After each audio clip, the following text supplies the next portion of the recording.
सिनेमाफोरनि लांगोना मोखाङाव बे सिनेमाखौ सालायबाय थानाय मेनेजारखौ लोगो मोनबाय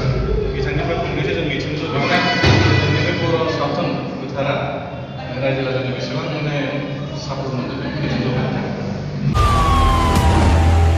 बल गेलेनायनि हुदा दंखायो। बलखौ जेरै अख्राङाव जोखोगोन बेबादिनो जोफ्रुजोबगोन।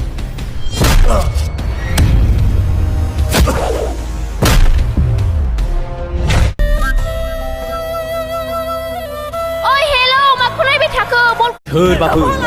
बे आइजोनि सायाव माबाफोर गाज्रि आखु दिन्थिदों नामा?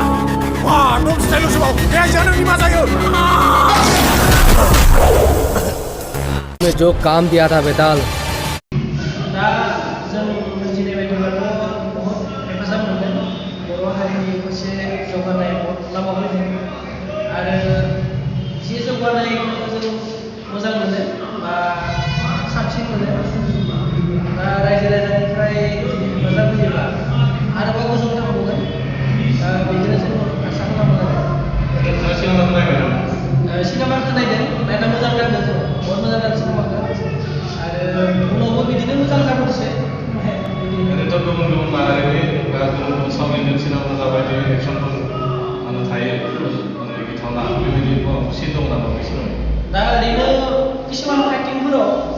साउथ इन्डियान बायदि जादों आरो दा बेफोरखौ एसे जोंनि हारिखौ लानानै एसे गोग्गानाय मोनदों आरो जों बेबायदि आरो सावथुन होनोब्ला माखासे सिनफोर थायो जेरै कमेडि एसे मोजाङानो जादों कमेडि आरो एसे फाइटिंफोराबो मोजां जादों बेफोरखौ लानानै एसे मोजां नांदों आरो बेजों लोगोसे रमान्सबो थायो ट्रेजेडिबो थायो गासैबो बेरखांदों होननानै जादों मोजाङै जादों बेनि थाखाय एसे मोजां जादों सिगाङाव जों साया सिनेमा लुबैनानै बिथाङा नायखांबाय सिनेमाखौ नायखांनानै बिथांमोनहा लुबैबाय जों दायो अडियन्सफोरखौ नेनानै दङ बिथांमोना मा बुङो साबायखर थाबाय नोंथांनिसिम।